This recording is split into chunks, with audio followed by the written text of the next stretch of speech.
The land use pattern is affected by two factors, physical factor and human factor. Physical factor means relief, soil, climatic condition, mineral resources. Relief means land किस तरह का है, the position of land, it is plain or mountains or plateaus. Okay, soil fertile है, infertile है, climatic condition moderate है या harsh है conditions, is there any mineral resources found or not. These are the physical features that affect the land use pattern. अगर किसी area की soil अच्छी नहीं है तो लोग वहाँ पर रहना पसंद नहीं करेंगे या उस लैंड का यूज़ डिफरेंट वेज से होगा to construct building, construct road. Okay, तो इस वे में उसका यूज़ होगा. अगर सॉइल फर्टाइल है then it is use for agriculture work and according to climatic condition वहाँ पर इंडस्ट्रीज़ या एग्रीकल्चर वर्क किया जाएगा. If there is mineral resources that mineral based industries were developed over there. ठीक है, तो ये रीजंस है physical reasons. Then human factors. Human factors में डेंसिटी ऑफ पॉपुलेशन, लैंड कैसे यूज़ होगा अकॉर्डिंग टू पॉपुलेशन. अगर पॉपुलेशन कम है तो कैसे, अगर हम हाउसेस की बात करें, if there is less people and large land is there, तो लोग क्या करेंगे, लैंड को एग्रीकल्चर वर्क के लिए यूज़ करेंगे एंड जो हाउसेस होंगे वो भी बिग हाउसेस होंगे.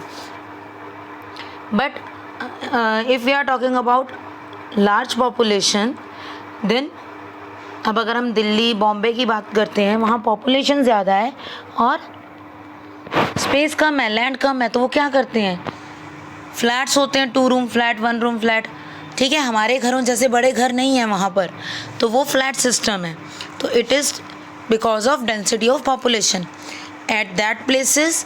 जो पॉपुलेशन की डेंसिटी है, पॉपुलेशन जो है वो ज़्यादा है. ठीक है, तो इसके अकॉर्डिंग भी लैंड को यूज़ किया जाता है according to population. Technology wise and social requirement of people. Technology developed है तो वो छोटे से लैंड को भी डिफरेंट वेज में उसको यूज़ कर सकते हैं. एंड जैसी लोगों की रिक्वायरमेंट्स होगी, if they required industries there, then they built industries, they started industries over there. और अगर उनके पास फूड की शॉर्टेज है then they started agriculture work there. ठीक है, तो it is on the basis of requirement of the people. Clear. तो लैंड यूज़ जो है वो 2 फैक्टर्स उसको इफेक्ट करते हैं. Which one? Physical factor and human factor. Okay, land use pattern की स्टडी बहुत ज़्यादा इम्पॉर्टेंट है इकोनॉमिक प्लानिंग के लिए, एक कंट्री की प्लानिंग के लिए कि वो कितना डेवलप कर सकती है लैंड को यूज़ करके. It depends on land use pattern. Okay, it help accessing shortcoming in the land utilization. Countries decide the land use according to the development goals and availability of natural resources. Land use pattern जो है वो help करता है कि land को कैसे utilise किया जाए, मैक्सिमम उसका यूज़ कैसे हो, कि लैंड वेस्ट भी ना हो, उसका यूज़ भी हो जाए. तो ये हम लैंड यूज़ पैटर्न को स्टडी करके ही लैंड यूटिलाइजेशन की शॉर्टकमिंग्स को ओवरकम कर सकते हैं. ठीक है, और कंट्रीज़ डिसाइड करती हैं कि उन्हें लैंड किस पर्पस के लिए यूज़ करनी है. Clear. If they want to be developed in industries, so they use for industries. If they want to fulfill the requirement of food, then they use the land for agriculture. And basically वो अपने goals जो उन्होंने set किए हैं उसके according भी अपनी land को यूज़ कर सकते हैं. And the most important thing, the availability of natural resources, कि लैंड और वाटर किस के अकॉर्डिंग उनके पास अवेलेबल हैं. उनके पास लैंड एक्सेस में है, मिनरल्स हैं, जो नेचुरल रिसोर्सेज हैं वो कितने अवेलेबल हैं, इसके अकॉर्डिंग भी वो लैंड को यूज़ करते हैं. Okay, according to scientist 33% area should be forest to maintain ecological balance. Ecological balance means कि सब कुछ प्रॉब्लम ना हो जाए, पॉल्यूशन ज़्यादा ना हो जाए, ह्यूमन बीइंग वहाँ पर अर्थ पे सरवाइव कर सके, ऐसा एटमॉस्फेयर हो। तो इन सब को सोचते हुए साइंटिस्ट ने ये एक रूल की बनाया कि एटलीस्ट 33% लैंड जो है एक कंट्री का, पूरे वर्ल्ड का, वो फॉरेस्ट हो। ओके, और एट प्रेजेंट 31% है, 31.6% एरिया फॉरेस्ट है, और उसमें से भी 93% जो है वो नेचुरली है और 7% ही मैन मेड है। मीन्स कि मैन जो है वो डिफॉरेस्टेशन में ज़्यादा वर्क कर रहा है। ओके, वो डिफॉरेस्टेशन में ज़्यादा वर्क कर रहा है, वो ट्रीज़ ग्रो नहीं कर रहा।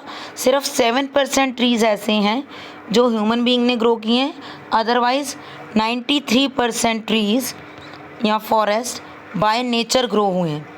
ओके,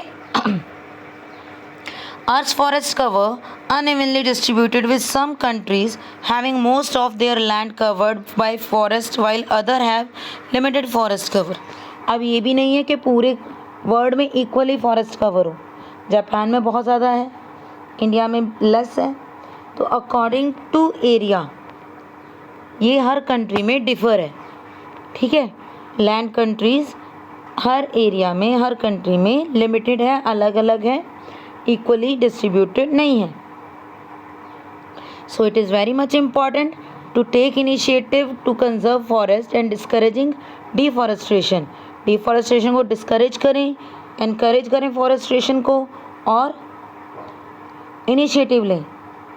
बहुत से मैंने टीवी में न्यूज़ सुनी है कि उन्होंने अपनी पूरी लाइफ फॉरेस्ट ग्रो करने में लगा दी।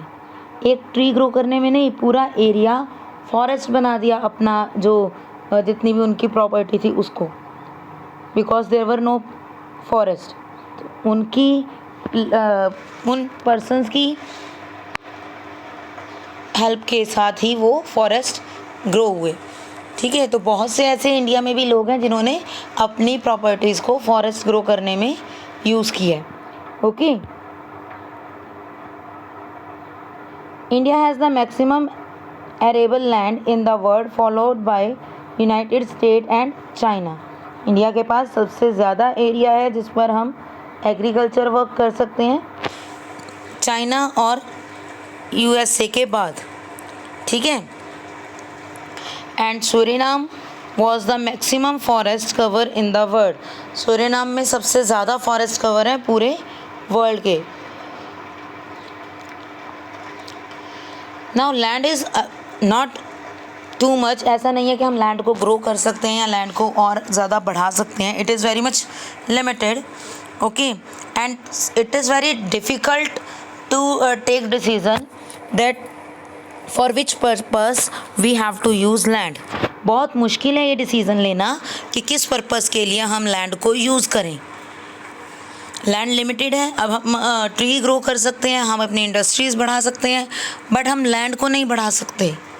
लैंड ग्रो नहीं हो सकता, जितना है उतना ही लिमिटेड लैंड है। बल्कि जो ग्लोबल वार्मिंग के कारण भी सी लेवल बढ़ता जा रहा है और लैंड कम होता जा रहा है। ठीक है, तो लैंड जो है वो बहुत लिमिटेड है और हमें ये बहुत सोच कर हमें ये डिसीज़न लेना है कि how could we use land. ठीक है, अब agriculture is also important and industries are also important for our country, so there is hard competition between them कि we have to use the land for agriculture or for the industries. Okay, so to reduce land degradation and ensure the optimum use of land resources for benefit of the present and future generation, हमें land की degradation, उसका ख़राब होना, soil erosion, land erosion जो है उसका ख़त्म करें, हम वो चीज़ रोकें और लैंड का प्रॉपरली यूज़ किया जाए, लैंड मैनेजमेंट की जाए, तभी हम लैंड को यूटिलाइज़ कर सकेंगे प्रॉपरली और जो कॉमन पर्सन्स हैं उनकी नीड्स को भी फुलफ़िल कर सकेंगे। Okay, this is about land.